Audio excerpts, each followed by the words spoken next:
we told you that sine and cosine are used in modeling oscillations, and you may have noticed this pumpkin oscillating on the end of a slinky. In this video, we're going to see how the sine and cosine arise in modeling the motion of this pumpkin. Let's get started. Physics, or rather classical mechanics, tells us that the motion is governed by Newton's second law, which says ma is equal to F.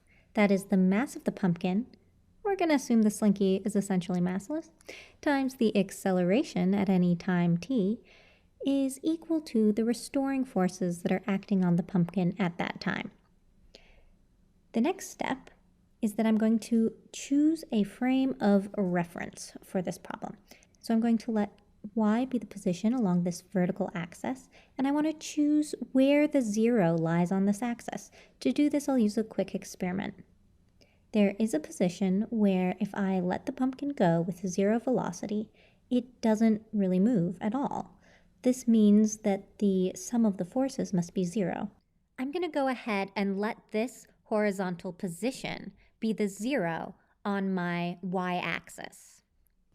Now, because all motion happens in this vertical direction, the acceleration is the second derivative of our variable y. It's the second derivative of position. So we can write this as ma is equal to m times y double prime. Finally, we need to model the restoring forces acting on this pumpkin. The simplest possible model that we can assume, which is actually a pretty good first model, is that F is proportional to the displacement of the pumpkin away from the equilibrium. That's saying that F is equal to negative k times y. This says that when y is greater than 0, when we've compressed the spring, the net force is negative, pointing down. And when y is less than 0, when the spring is expanded, the net force is positive, pointing up. Simplifying this, I see that I get an equation in terms of only y, which says that m y double prime is equal to negative ky. An equation that involves a variable and its derivatives is called a differential equation. So because this involves y and its second derivative, this is a differential equation. And differential equations, like any equation, must be balanced. So the units of every term must be equal. It's a really good habit to check units as you model. We're not going to do that. I'll leave that as an exercise for you.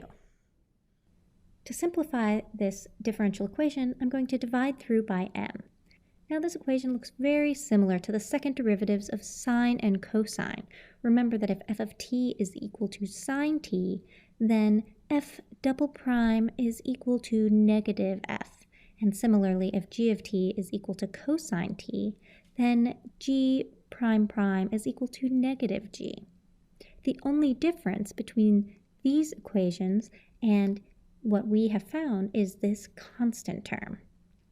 Well, it turns out that a solution to this differential equation is given by y of t is equal to a, some constant, times sine of the square root of k over m times t, plus b, another constant, times cosine of the square root of k over m times t.